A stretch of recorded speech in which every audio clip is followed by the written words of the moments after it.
Halo Sobat Dunia Seribu Besar, semoga Sobat selalu diberi kesehatan, panjang umur, dan rizki yang melimpah, amin.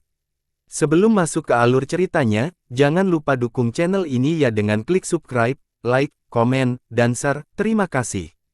Mari kita lanjutkan perjalanan. Li Qiye. Phasea Paragon adalah salah satu dari 5 penguasa dan anggota terkuat dari Kerajaan Pedang Kaisar Laut. Tidak perlu dijelaskan lebih lanjut tentang kekuatan karena semua orang tahu tentang Five Overlord. Termasuk juga junior yang baru debut.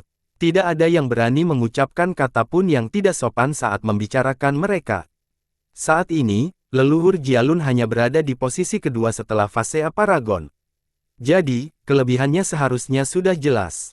Bahkan para leluhur dari sekte yang lebih besar pun akan berhati-hati saat marah, apalagi menantangnya. Namun, Lu Qi tidak peduli dengan Wan Daojian dan langsung menyerang gurunya. Niatnya sudah jelas, bahwa Wan Daojian terlalu lemah untuk menjadi lawannya. Hanya gurunya yang memenuhi syarat untuk melawannya. Ini adalah pernyataan yang cukup berani dan arogan untuk hadir. Kepala tetua Kaisar Laut cukup perkasa, apalagi gurunya. Siapa dia, kenapa dia pikir dia bisa menantang leluhur Jialun? Seorang ahli bertanya-tanya. Seseorang yang mampu leluhur melawan Jialun tidak mungkin tidak dikenal di benua kita. Leluhur lainnya menjawab, ini cukup logistik. Kecuali Five Overlord, hanya karakter seperti Hallowed City Lord atau Nightloom yang dapat melakukannya. Sayangnya, para leluhur yang hadir tidak dapat menemukan seseorang yang sebanding dengan Lu Qi. Kenapa sih, ada orang yang melakukan itu yang menuruti perintah Li Qiye? Seorang tetangga generasi terakhir mengemukakan hal ini. Jika dia mengajukan klaim yang dia klaim, maka dia akan menjadi eksistensi tertinggi di sekte manapun. Makhluk seperti itu tidak punya alasan untuk bekerja untuk tuan muda yang baru saja menjadi kaya. Ini membuat para petinggi menjadi bingung. Masalahnya bagi mereka adalah teknik sembunyi-sembunyi Lu Qi yang luar biasa. Hal ini membuat mereka tidak mungkin mengetahuinya. Siapakah kamu yang berani menyombongkan diri menantang tuanku? Ucap Wan Daojian dingin. Aku mungkin tidak mengaku bisa mengalahkan Phasea Paragon, tapi bagaimana dengan tuanmu? Aku yakin dengan peluangku, jadi ini bukan kekecewaan diri. Lu Qi menjawab. Penonton menarik napas dalam-dalam setelahnya. Ia sekali lagi menunjukkan rasa percaya dirinya atas kemampuan yang hebat. Wan Daojian menjadi serius saat dia menatapnya dengan saksama. Dia masih belum bisa menebak identitasnya dan akhirnya berkata, tidak perlu bagimu untuk menyembunyikan identitasmu karena kamu jelas seorang ahli terkenal. Tolong, perluas wawasan kita. Terkenal adalah kata yang kuat, aku hanya junior yang tidak punya nama. Lu Qi berkata, tapi belum terlambat bagimu untuk menyerah.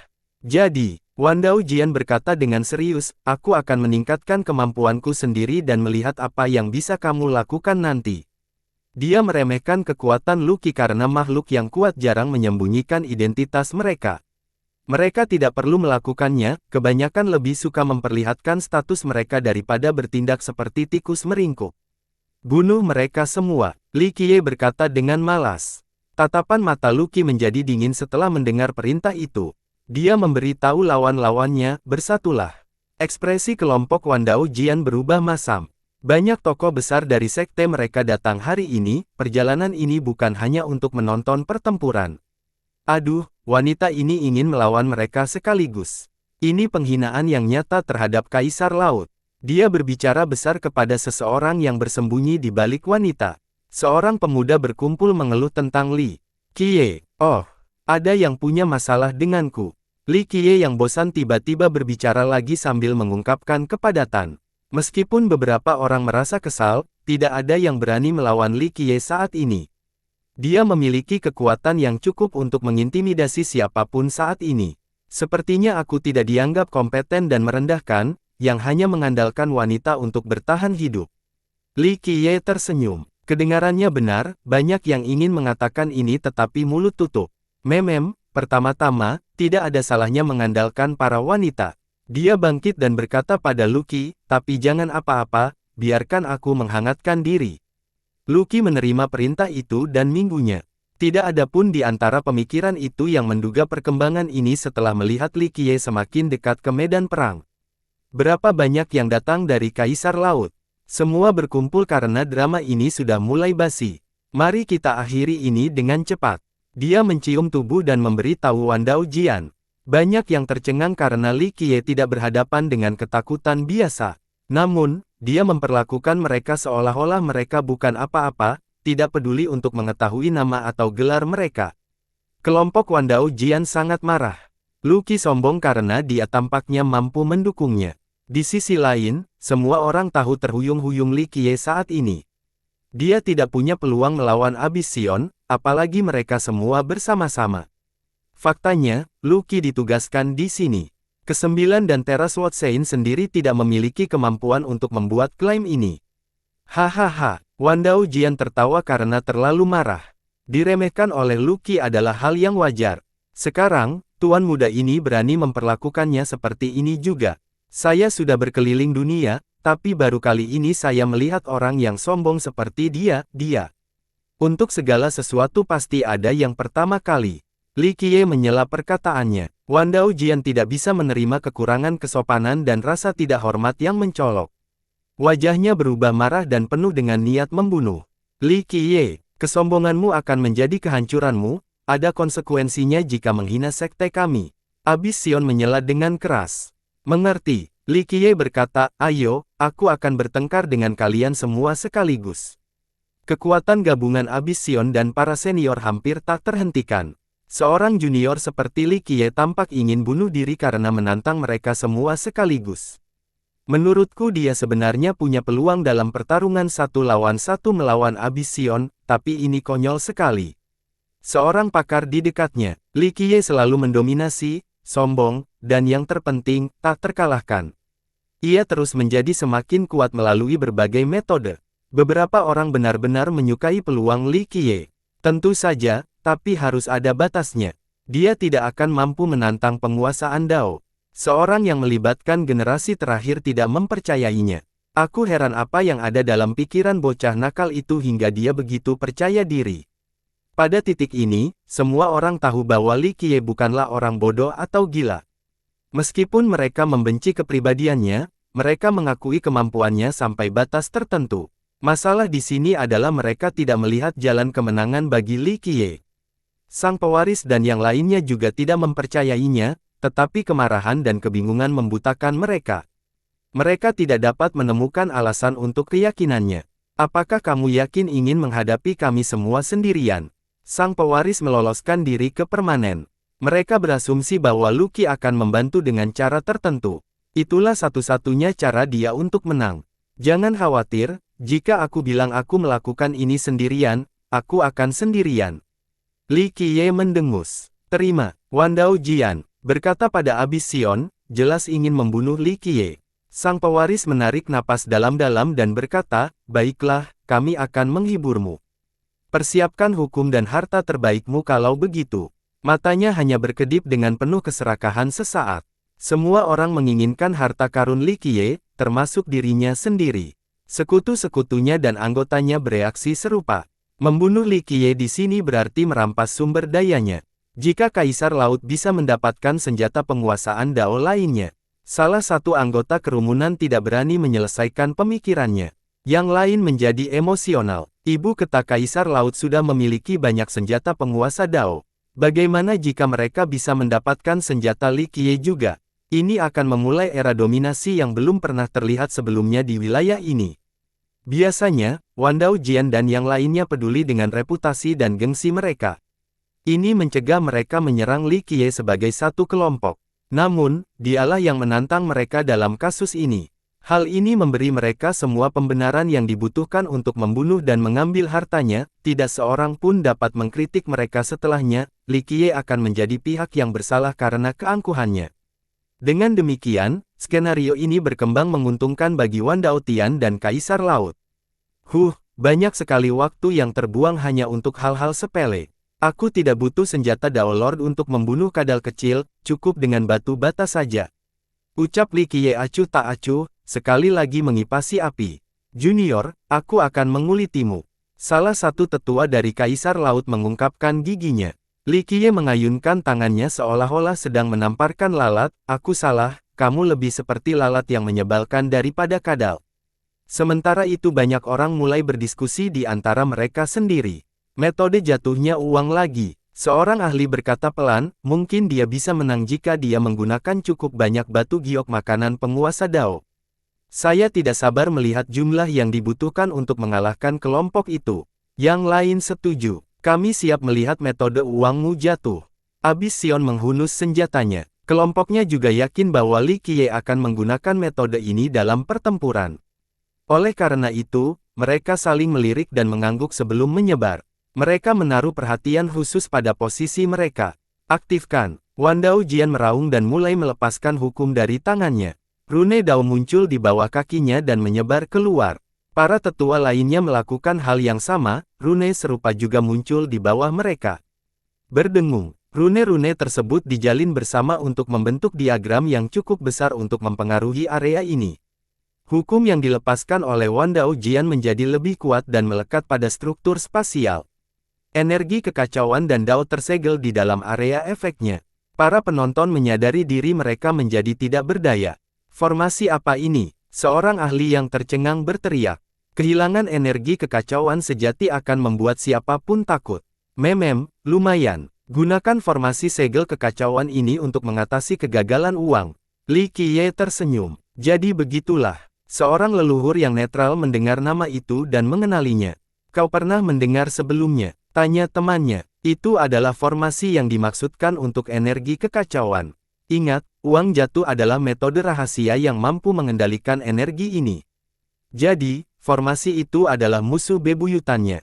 Sang leluhur menjawab, saya pernah mendengar rumor tertentu mengenai Kaisar Laut dan niatnya untuk memecahkan semua rahasia seni di dunia. Orang bijak mereka selama beberapa generasi telah meneliti masalah ini. Dengan kata lain, mereka mungkin juga menemukan cara untuk mengatasi kehancuran uang. Leluhur yang lain menambahkan, yang lain, saling melirik kemungkinan mengerikan ini. Sebagian besar kekuatan besar tidak memiliki sumber daya dan kemampuan untuk melakukan ini, tetapi si Emperor adalah cerita yang berbeda. Mulai, Wan Dao Jian meraung dan mengaktifkan formasi. Cahayanya mencapai wilayah itu dan berubah menjadi api yang tak terbatas. Penonton merasakan kekacauan energi mereka yang sesungguhnya bersama dengan sumber eksternal yang tertutup oleh formasi ini dengan tergesa-gesa. Apalagi energi yang tersimpan jauh di dalam urat bumi berhenti beresonansi dengan mereka. Formasi itu bertindak sebagai kunci yang tidak dapat memecahkan. Setelah disegel, tidak ada sumber energi yang dapat lolos dari lokasi mereka yang jauh. Kita disegel. Banyak penonton yang langsung berlarian dari radius formasi itu. Lagi pula, menyegel energi mereka berarti menjadi tidak berdaya seperti ikan di talenan. Sayangnya, penonton yang lemah sudah tertutup dan tidak bisa pergi tepat waktu. Aku tidak bisa bergerak. Sial, seorang pemuda menjadi pucat dan berteriak ketakutan. Sayangnya, mereka yang terdampak tidak bisa berkata apa-apa kepada Wan Dao Jian. Mereka tentu tidak suka terseret ke dalam kekacauan ini karena mereka hanya di sini untuk menonton. Pertanyaannya adalah mengapa mereka berani menyerang Wan Dao Jian dan Kaisar Laut dengan berbicara. Mendering, pedang Sang Sion dipenuhi kekuatan. Jurang mulai menguasai langit. Saat menyaksikan ilmu pedang ini, para penonton merasa seperti kelinci yang berdiri di hadapan binatang buas, di ambang kehancuran. Dao yang gila ini menyebabkan tenggelamnya dunia. Setelah terperangkap dalam dao pedang ini, para korban tidak akan pernah melihat sinar matahari lagi. Jadi ini adalah pedang Dao Abis. Seseorang berkata, menyadari bahwa tidak hanya para tetangga tetapi juga ribuan Dao akan dilahap. Sebelumnya, sang pewaris pernah menggunakan Dao ini saat bertarung dengan Ningzu. Namun, kemunculan jurang itu tetap membuat banyak orang ketakutan. Itu adalah ilmu pedang surgawi untukmu, pasti lebih kuat dari ilmu pedang penguasa Dao. Seorang ahli menjadi iri. Hanya sedikit garis keturunan yang memiliki satu Dao pedang surgawi, tetapi Kaisar Laut memiliki dua. Itulah sebabnya sekte ini menjadi sekte nomor satu. Bahkan para ahli generasi terakhir merasakan momen yang sama. Bagi hampir semua orang, sekadar bisa mempelajari ilmu pedang Dao Lord sudah cukup untuk seumur hidup. Mereka tidak akan meminta lebih lanjut. Namun, ilmu pedang surgawi bahkan berada satu tingkat di atasnya. Oleh karena itu, kecerahan dan kedengkian menyebar di udara karena sang pewaris muda cukup beruntung untuk mempelajarinya selain memiliki pedang penguasa Dao. Hari ini akan menjadi hari terakhirmu di dunia ini. Sang pewaris mengarahkan pedangnya ke arah Li Qiye. Meskipun dia belum menyerang, sinar energinya masih menyala dengan menakutkan. Masih terlalu dini untuk menarik kesimpulan. Li Qiye tersenyum dan mengeluarkan kantong spasial. Para penonton menjadi buta saat dia membukanya. Berdengung, sinar terang dari batu giok murni yang dimurnikan mencuri perhatian mereka dan membangkitkan keserakahan mereka. Kantong itu berisi batu giok murni. Batu giok penguasa surgawi teronggok di sudut, fokus utamanya adalah batu giok tingkat penguasaan Dao, terlalu banyak untuk dihitung. Sial, aku ingin menjadi tuan muda yang kaya seperti Li Qiye. Seorang yang melibatkan generasi terakhir mengeluarkan air liur dan mengumpat. Para leluhur yang berpengalaman melihat lampu yang berkedip-kedip dan mulai berbicara di antara mereka sendiri. Ya, aku tidak keberatan menjadi dia tanpa apapun kecuali uang. Aku ingin mendengar orang mengatakan betapa tidak bergunanya aku dan bahwa memiliki uang haram tidak ada artinya. Salah satu dari mereka berkata, seorang jagoan mungkin tidak akan diculik oleh 1000 atau bahkan sejuta batu giok makanan Dao Lord. Tapi bagaimana dengan 1 miliar? Pewaris dan sekutunya menjadi serius, berusaha mempertahankan keserakahan mereka. Mereka telah melihat cukup banyak kekayaan karena latar belakang mereka. Sayangnya, apa yang mereka lihat sebelumnya tidak ada apa-apanya dibandingkan dengan harta karun Li Qiye. Tokoh penting seperti mereka tidak memiliki begitu banyak, sementara Li Qiye sendiri yang memonopoli. Mereka saling bertukar pandang dan semakin bertekad untuk membunuh Li Qiye. Ayo pergi sekarang. Li Qiye tiba-tiba mengambil seikat dan melemparkannya ke depan. Ia terus melakukan hal ini seolah-olah ia sudah lelah memiliki uang. Ribuan batu giok murni jatuh ke dalam danau. Apakah dia gila? Penonton tercengang. Bagi para pemenang biasa, satu batu giok murni setingkat penguasa Dao tak ternilai harganya, cukup untuk membuat hidup mewah seumur hidup. Saat ini, Li Qiye melemparkan begitu banyak batu ke danau seolah-olah itu adalah kerikil yang tidak berharga. Ini sama sekali tidak masuk akal. Ada yang tenang dan cukup pintar untuk menyelam ke dalam air demi mendapatkan batu giok yang sudah dimurnikan itu. Namun, mereka segera berenang kembali dan mengeluarkan kepala mereka dari udara sambil berteriak, tidak ada apa-apa di sana. Danau itu tidak berbahaya bagi para pembudidaya sehingga mereka seharusnya bisa melihat batu giok yang dimurnikan. Sayangnya, hal itu tidak terjadi. Tidak seorang pun tahu tujuan Li Qiye karena lemparannya secara acak. Itu tidak tampak seperti formasi atau metode jatuhnya uang yang pernah terlihat sebelumnya. Segel dia. Meskipun demikian, kelompok Wan Dao Jian menanggapi hal ini dengan serius dan tetap menggunakan formasi mereka. Ledakan. Ia melepaskan kekuatan ilahi yang dahsyat dan telapak tangan yang terbuat dari hukum penguasaan Dao yang turun dari atas. Semua orang merasakan danau itu hancur dan berguncang hebat karena hantaman telapak tangan itu. Akibatnya, mereka menjadi pucat. Tujuan Wan Dao Jian adalah menyegel Li Qiye dan seluruh danau, menghentikan Li Qiye menggunakan metode rahasia apapun. Hal ini membuat para petani di pertanian tidak terganggu, merasa seolah-olah mereka sedang diinjak-injak. Kau sudah tamat. Pedang sang pewaris terus melepaskan energi mengerikan saat ia mengarahkannya ke Li Qiye. Ia bisa menyapu seluruh benua dengan pedang ini di tangannya. Dentang. Cahaya terang itu tiba-tiba menghilang dan malam datang dalam bentuk jurang tepat di atas Li Qiye, ingin menyalakannya. Pedang Dao ini dapat membakar apa saja, baik itu memancarkan kekuatan atau afinitas dan hukum abadi lainnya. Hanya satu gerakan dari Dao ini dapat memanjangkan semua yang ada. Giliranku. Li Qiye tersenyum sebelum serangan datang. Dia memutar tangannya dan melepaskan partikel-partikel terang. Berdengung. Tiba-tiba, sinar cahaya melesat keluar dari dasar danau. Sinar itu menyampaikan segalanya dan menimbulkan riak-riak. Sesuatu yang luar biasa muncul. Ledakan. Formasi segel kekacauan bereaksi dan meningkatkan sifat represifnya. Telapak tangan seorang penguasa Dao menghantam permukaan danau, ingin menghancurkannya. Sayangnya, hal itu tidak cukup untuk mengecewakan sinar cahaya. Hal itu malah membuat sesuatu di bawah menjadi tidak nyaman. Makhluk purba sepertinya terbangun, tidak senang dengan tamu yang tidak sopan itu. Semua orang yang mendengar teriakan marah seekor binatang. Berikutnya terdengar ledakan terang dari dasar danau. Sinar-sinar itu menyatu dan membentuk satu sinar tunggal.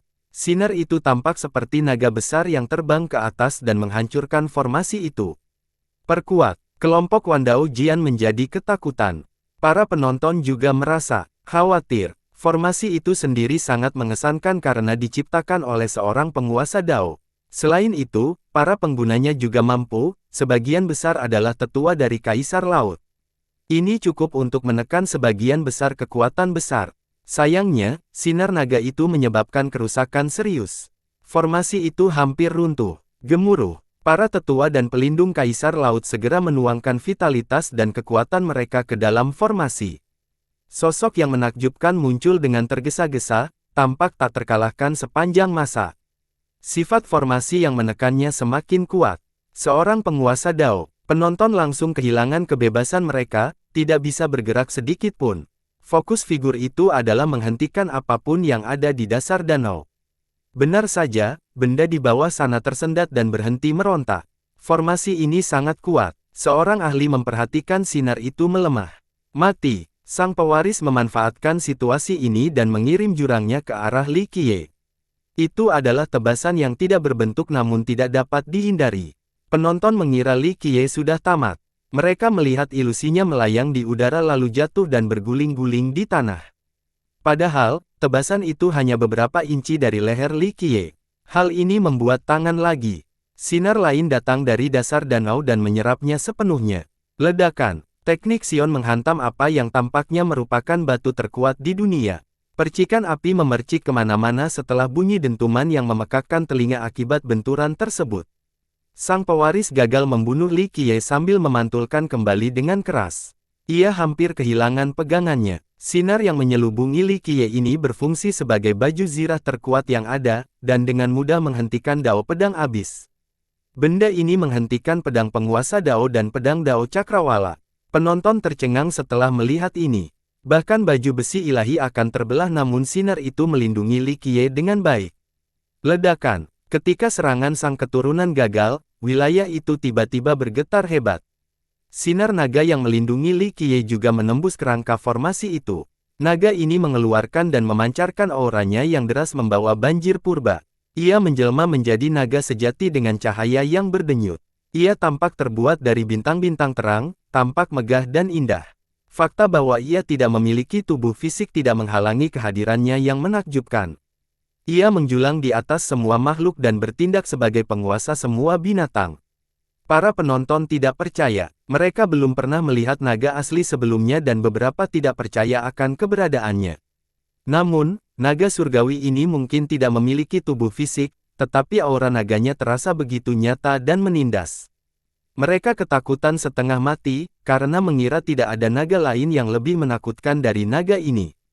Apakah ini naga asli? Tanya seorang penonton. Tidak mungkin. Ada perbedaan dengan makhluk mitos dalam teks. Seorang leluhur berpikir sejenak sebelum menjawab. Naga itu meraung lagi dan auranya menguat, langsung menghancurkan area di sekitarnya. Saat ia menerjang ke bawah, ruang dan waktu langsung hancur. Cakarnya dapat mencabik-cabik dao yang tak terhitung jumlahnya. Pertahanan dan hukum jasa sama lemahnya seperti lembaran kertas. Semua orang kehilangan keberanian karena dahsyatnya serangan itu. Pedang penyegel abadi. Wandao Jian tercengang dan memutuskan untuk menggantinya. Setelah mendengar perintah ini, kelompok itu mengeluarkan banyak pedang dewa. Pedang-pedang itu terus berubah dan berputar, mampu menghentikan semua serangan atau menghancurkan musuh. Gemuruh. Pedang-pedang itu melesat ke arah naga surgawi namun langsung dihancurkan oleh cakarnya. Kita berangkat. Wandao Jian membaca situasi dengan sempurna dan tahu bahwa formasi mereka tidak akan mampu bertahan melawan naga surga ini. Klang, Abis Sion sangat tegas dan menarik kembali pedang surgawinya. Keduanya berlari menuju Cakrawala. Naga surgawi itu kemudian mengibaskan ekornya. Bintang-bintang dan galaksi-galaksi di atas tersapu seperti jaring laba-laba, sebuah bukti kekuatan serangan ini. Akibatnya, semua orang berteriak ngeri. Di alam fana, ada teknik bela diri dengan nama, cambuk ekor naga ilahi. Nama ini juga populer di dunia improvisasi. Banyak sekte dan negara yang memiliki teknik dengan nama ini. Namun, mereka jelas tidak pantas mendapatkan nama itu dan mencetak di hadapan serangan naga surgawi ini. Ledakan. Formasi tertinggi dari Kaisar Laut meledak secara langsung, mengakibatkan kematian yang mengerikan bagi banyak tetua dan pelindung. Mereka akan berubah kabut menjadi berdarah atau beberapa bagian akan tertinggal dan jatuh ke dalam danau. Hal ini mengejutkan para penonton. Para tetua dan pelindung Kaisar Laut sangat kuat dan agung. Sayangnya, mereka semua sudah mati sekarang, termasuk Wandao Jian. Pertarungan ini sepertinya merupakan pertarungan antara seekor naga dan serangga. Satu ekor cambukan saja sudah mengakhiri pertarungan. Oleh karena itu, semua orang takut menjadi naga surga karena mereka tidak akan bernasib lebih baik. Itu mengerikan. Keberadaan lama menjadi pucat karena hanya keturunannya yang berhasil melarikan diri tepat waktu. Oleh karena itu, ini adalah kegagalan mutlak bagi Kaisar Laut.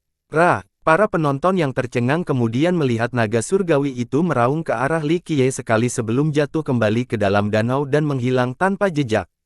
Apa-apaan itu? Seseorang tersadar dan bertanya-tanya apakah itu naga asli. Para leluhur yang berpengetahuan tidak setuju dengan hal ini karena naga surgawi tidak sesuai dengan deskripsi dalam teks kuno. Aduh, apalagi yang bisa mengendalikan itu? Apakah itu masih metode jatuhnya uang? Seorang ahli mengingat batu giok halus yang dilemparkan oleh Li Qiye. Menurutku itu tidak ada hubungannya dengan metode itu. Mungkin danau itu sendiri. Seorang leluhur dari garis keturunan penguasa Dao keuangannya. Tak seorang pun punya jawaban pasti. Tapi secara keseluruhan, Li Qiye mampu memanggil makhluk mengerikan seperti itu untuk melenyapkan musuh-musuhnya.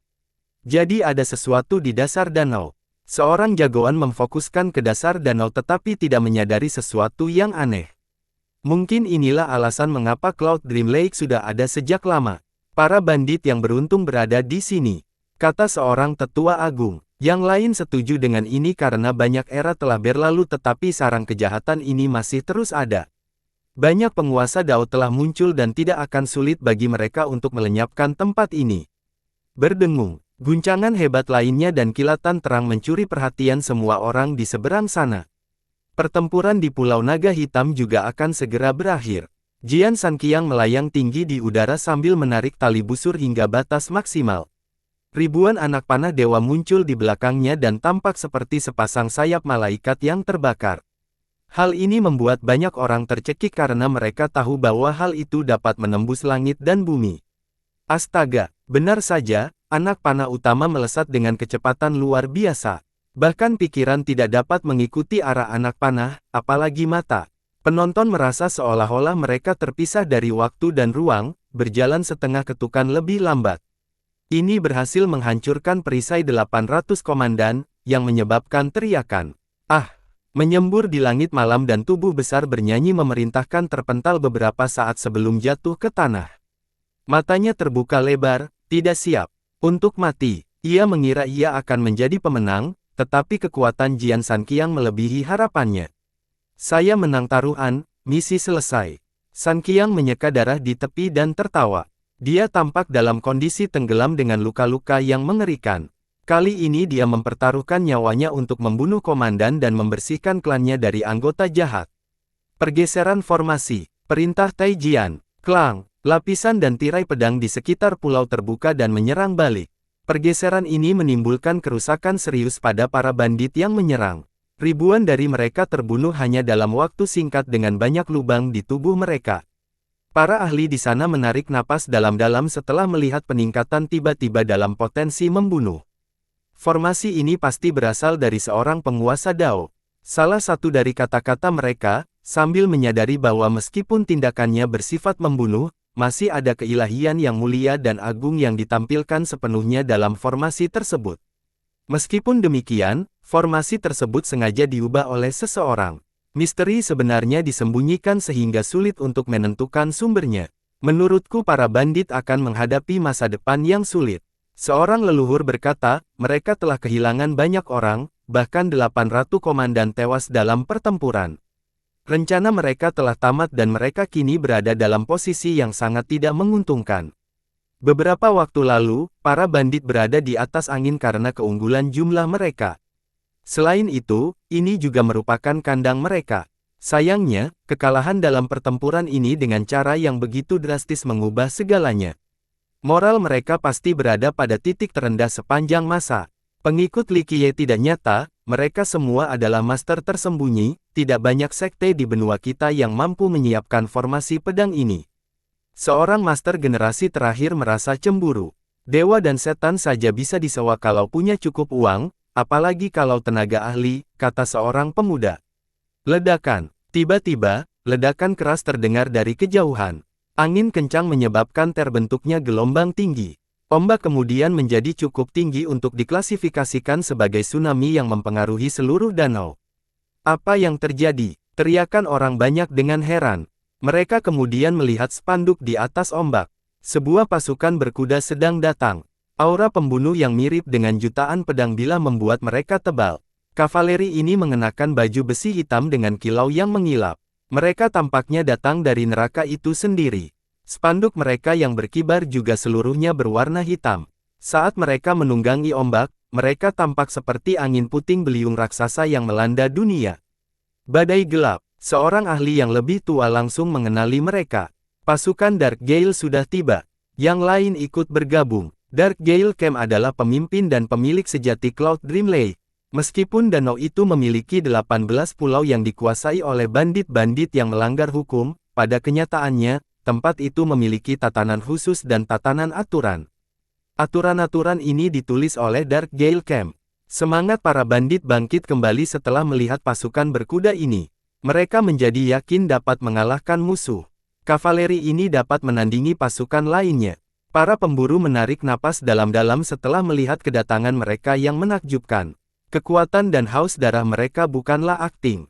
Kavaleri ini jelas-jelas berlatih dalam pertempuran. Kereta perang hitam dengan angin kencang mencuri perhatian semua orang. Raja ada di sini. Orang-orang meliriknya dan menyadari bahwa salah satu dari 6 master sekte ada di dalam. Jadi dia ada di dalam. Bisik seorang pemuda yang belum pernah melihatnya sebelumnya. Tidak, lihatlah pengemudi itu. Seorang pendeta dari sektenya berkomentar. Pengemudi. Mata para pemuda di pertahanan membelalak tak percaya. Memang ada seorang kusir setengah baya yang duduk di depan dan memegang kendali. Dia mengenakan jubah bersulam dan memiliki postur tubuh yang mengesankan. Dia memberikan kesan yang sangat besar seperti gunung. Dia penuh perhatian pada yang tertulis, pandangan selalu melihat ke depan ke arah kuda jantan dan jalan sambil melupakan segala hal lainnya. Dia tidak memiliki aura yang menindas atau keberanian yang luar biasa, juga tidak memiliki sinar pedang yang bersinar. Dia hanya tampak seperti pria di atas rata-rata. Oleh karena itu, masyarakat berasumsi bahwa dialah sang kusir, sedangkan raja yang sebenarnya duduk di dalam kereta perang tersebut. Kenyataannya, ternyata pria parubaya ini sebenarnya adalah Cloud Dream King. Siapa yang ada di dalam saat itu? Itu Raja Mimpi Awan. Yang lain menjadi bingung. Raja Bandit dan penguasa Cloud Dream Lake mengendarai kereta perang untuk orang lain. Meskipun dia seorang bandit, dia juga salah satu dari 6 master sekte. Ini berarti dia cukup terkenal di seluruh benua pedang. Dia berdiri di puncak generasi kedua dan bisa tersenyum bangga kemanapun dia pergi. Situasi saat ini tidak sesuai dengan statusnya. Ya, itu dia. Seorang ahli yang pernah melihat sebelumnya membenarkan.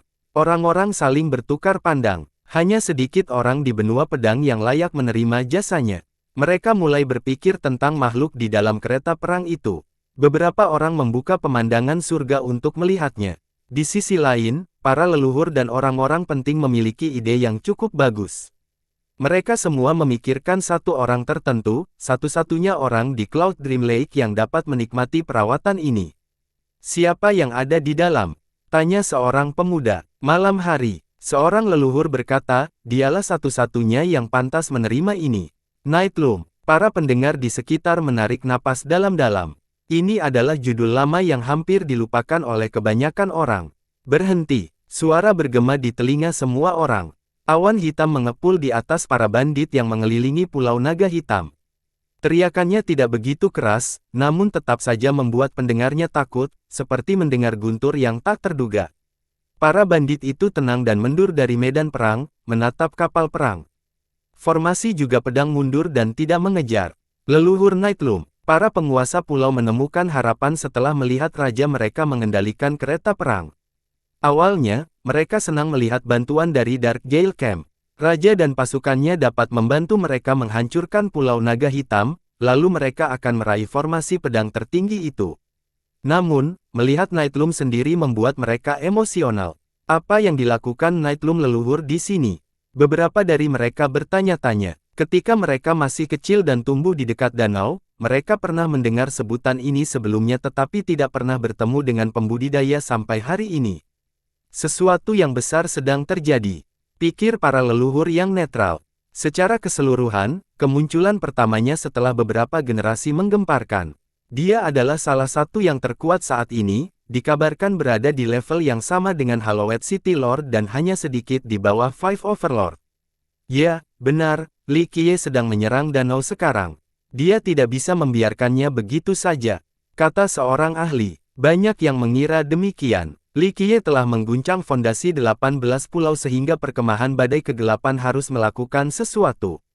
Jika Nightlum ada di sini, ini berarti Dark Gale serius ingin menjatuhkan Li Qiye. Apa yang akan terjadi sekarang? Seseorang bertanya-tanya, tidak yakin tentang kemampuan Li Qiye untuk melawan leluhur ini. Saya pikir Li Qiye punya lebih banyak trik, dia baru saja menyingkirkan para ahli dari si Emperor sebelumnya. Mungkin dia bisa melakukan hal yang sama terhadap Nightlum. Seorang jagoan dari generasi sebelumnya optimis tentang peluang Li Qiye. Tunggu saja, setidaknya ini akan menyenangkan. Seorang pakar menjadi bersemangat, berderit. Pintu terbuka dan seorang lelaki tua keluar dari kereta perang. Ia mengenakan pakaian serba hitam, tampak agak lemah dan tua, jelas tidak jauh dari kematian.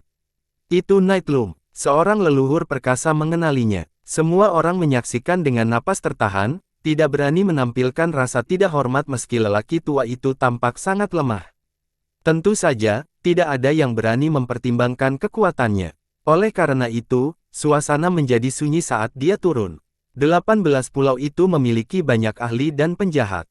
Sayangnya, mereka semua mematuhi perkemahan Dark Gale terlepas dari sifat mereka yang keras. Hal ini melipat gandakan jika menyangkut seseorang seperti Nightlum. Bahkan bandit tertua pun hanya bisa dianggap sebagai juniornya. Salam, leluhur dan penguasa perkemahan. Mohon maaf atas kurang penerimaan tamu. Seorang penguasa pulau datang dan membungkuk ke arah Raja Mimpi Awan, tidak lagi dikurung. Mengapa terjadi peningkatan? Raja Mimpi Awan mengerutkan kening.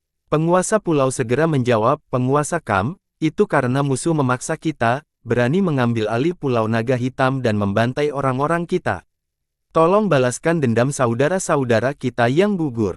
Leluhur, Tuan Kam, mohon balaskan dendam atas kematian saudara-saudara kami. Teriakan para penguasa pulau dan bandit lainnya. Mereka tahu bahwa mereka tidak akan mampu menghancurkan pulau itu sendiri. Situasinya agak tidak menguntungkan sehingga mereka membutuhkan keterlibatan Dark Gale. Dark Gale menjadi pemimpin mereka karena suatu alasan, kekuatannya sangat besar. Selain itu, Nightlum juga jarang muncul. Kemenangan pasti akan menjadi milik mereka dengan keterlibatannya. Dengan begitu, semua kekayaan Li Qiye akan menjadi milik mereka. Mereka berasumsi bahwa inilah tujuan Nightlum berada di sini. Apakah Nightlum akan bergabung? Tanya seorang pakar yang netral. Ya, dan itu akan luar biasa. Seorang leluhur menjadi emosional karena hadirnya seorang guru besar sejati. Itu akan menjadi akhir bagi Li Qiye. Temannya berspekulasi dan bersemangat untuk mengetahui perkembangan selanjutnya. Melihat Nightlum secara langsung merupakan pengalaman yang tak ternilai bagi jalur pemrograman mereka. Selain itu, beberapa orang juga merasa kesal dengan sikap sombong Li Qiye. Menggal musuh dan meminum darah mereka. Jangan menunjukkan belas kasihan kepada Li Qiye. Biarkan dunia gemetar karena kekuatan kita. Seorang bandit mulai berteriak, penggal musuh dan minum darahnya. Jangan menunjukkan belas kasihan kepada Li Qiye. Hal ini mendorong yang lainnya untuk berteriak juga. Mereka menatap tajam ke arah Li Qiye, setiap muncul setajam pedang. Jika muncul bisa membunuh, Li Qiye pasti sudah mati jutaan kali sekarang. Namun, dia hanya tersenyum, seolah mengejek mereka. Dia dan Nightlum menjadi bintang utama dalam acara ini. Semua orang mengira bahwa pertempuran tidak dapat dihindari karena Li Qiye telah menantang otoritas Dark Gale. Raja Mimpi Awan tidak menanggapi dan menunggu perintah leluhurnya. Nightlum tidak peduli melihat para bandit yang berteriak. Dia berkata dengan tenang, sudah cukup berteriaknya. Bunuh siapapun yang ingin membuat masalah lagi. Teriakan itu langsung berhenti. Semua orang mendengarnya dengan jelas meskipun volumenya rendah. Para bandit, khususnya, benar-benar Terkejut, mereka mengira bala bantuan terkuat ada di sini, ternyata tidak demikian. Awalnya mereka mengira akan ada serangan baru dan mereka akan dapat membunuh Li Qiye. Satu perintah membunuh mimpi ini. Nightlum terdengar seolah-olah dia tidak ingin membantu mereka. Setelah itu, Nightlum merapikan jubahnya dan berjalan ke depan Li Qiye. Ia membungkuk dalam-dalam dan berkata, merupakan suatu kehormatan bagi Anda untuk datang ke Cloud Dream Lake. Saya minta maaf karena telah merusak suasana hati Anda. Akibatnya, Rahang ternganga. Orang-orang tidak dapat menutup mulut mereka. Kamu tidak tahu, tidak apa-apa. Li Qiye mengulurkan tangannya. Malam ini dingin sekali di sini, silakan datang ke tempat tinggalku yang sederhana. Nightlum menghela napas lega dan mengundang. Pergilah. Li Qiye langsung setuju. Siapkan kereta, kita kembali. Nightlum tidak membuang waktu yang sama sekali. Gemuruh. Kavaleri itu kembali memasangi ombak di hadapan mata yang tercengang. Li Qiye bergabung dengan Nightlum di kereta perangnya.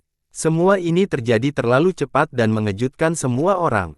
Perkemahan Dark Gale datang dengan badai dan pergi dengan cepat. Yang terpenting, mereka tidak ada di sini untuk membantu bandit lainnya, hanya untuk menyambut Li Qiye. Apa yang sebenarnya terjadi? Apa yang cocok dengan Dark Gale? Sebagian besar menggaruk-garuk kepala, tampak seperti pendeta yang kebingungan mencari rambut. Baru saja pasukan Li Qiye bertempur berdarah melawan para bandit. Sekarang, dia malah menjadi tamu terhormat. Mungkin dia berasal dari Dark Gale. Seseorang berpikir dengan berani. Yah, kami tidak tahu dari mana dia berasal, jadi kemungkinan besar itu, kata seorang pakar. Tidak ada penjelasan yang masuk akal mengenai perkembangan tadi. Bahkan jika dia dari Dark Gale, dia seharusnya hanya menjadi murid penting atau penerus. Itu tidak menjelaskan sikap Nightlum, kata seorang leluhur generasi terakhir. Menurutku dia tidak ada hubungan dengan Dark Gale. Jangan lupa, dia adalah orang terkaya di dunia sementara Dark Gale yang memimpin para bandit.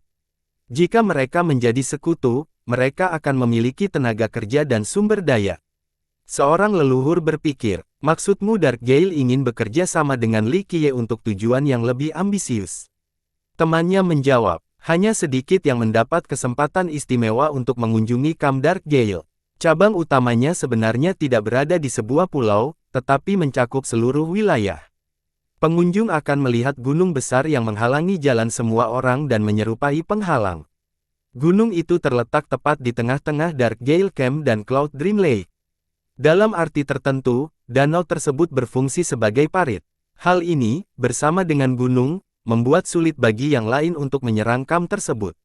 Air terjun terlihat, alirannya mengalir seperti sungai yang penuh bintang. Pemandangan yang luar biasa ini memancarkan perasaan yang luar biasa. Pepohonan yang hijau dan tumbuhan yang rimbun membuat udara terasa segar dan nyaman. Ini sama sekali tidak tampak seperti sarang bandit. Kebanyakan orang berasumsi bahwa akan ada kamp dan pos terdepan di mana-mana. Spanduk hitam harus terlihat tinggi dengan penjaga yang berpatroli, tempat yang penuh dengan orang-orang yang garang dan gaduh. Padahal, itu sama sekali bukan masalah.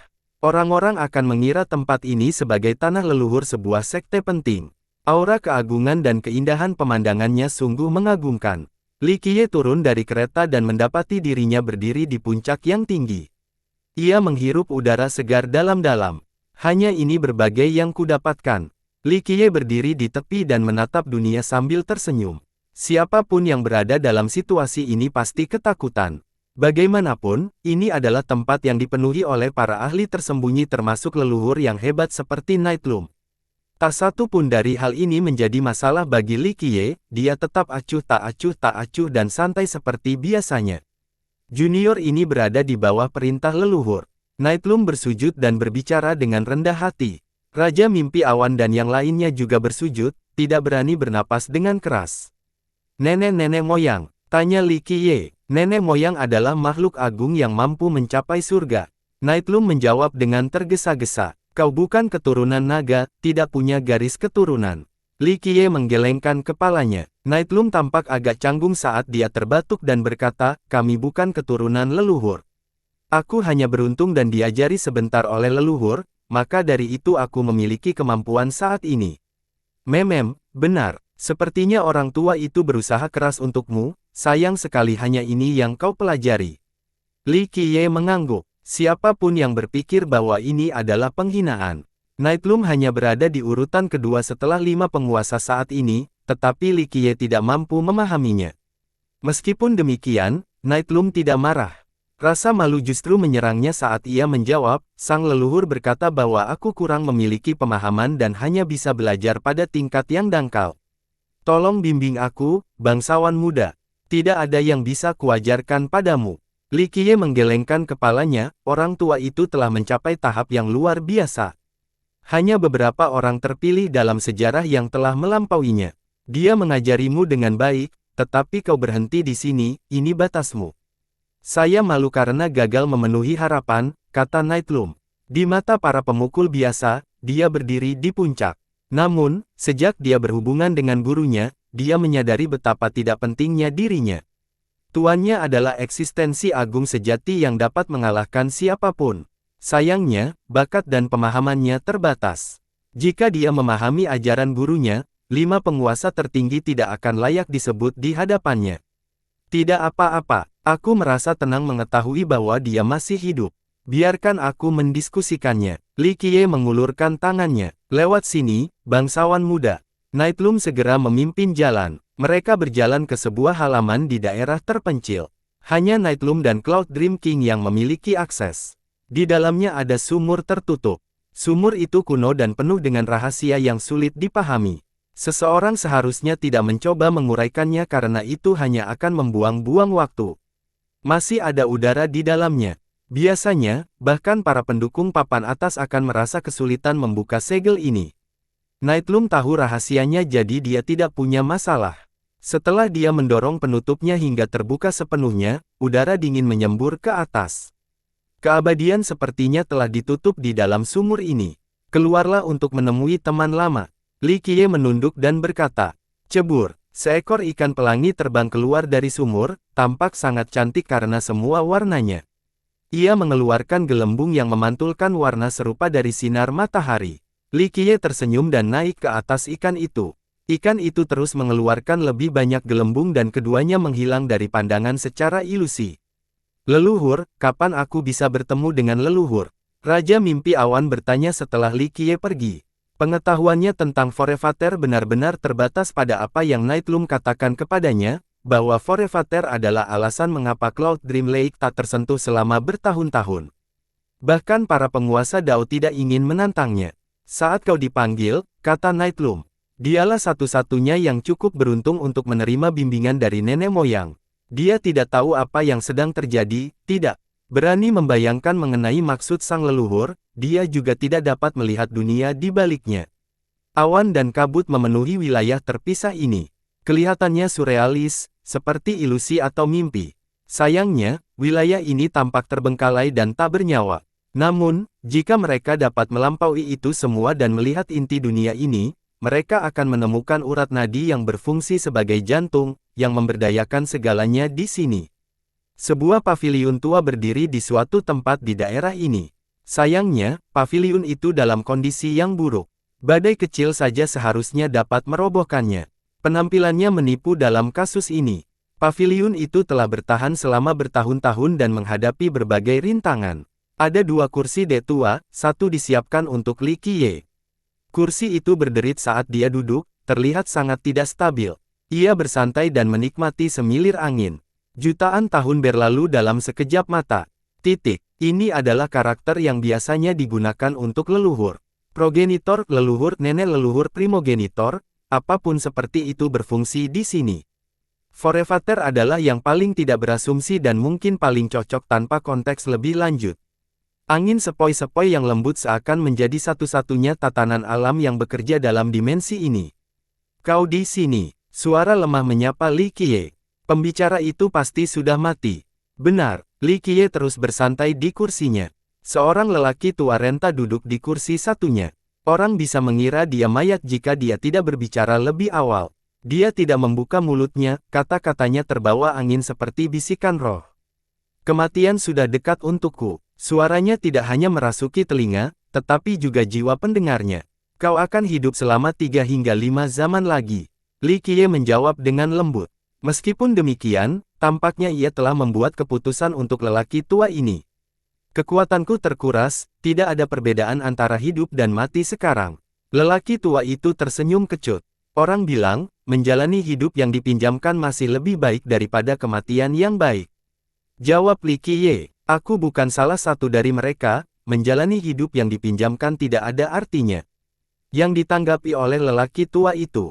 Saya tidak bisa membantahnya. Li Qiye berkata, seekor naga sejati akan memiliki harga diri seekor naga sejati, tidak memiliki karakteristik serangga yang lemah.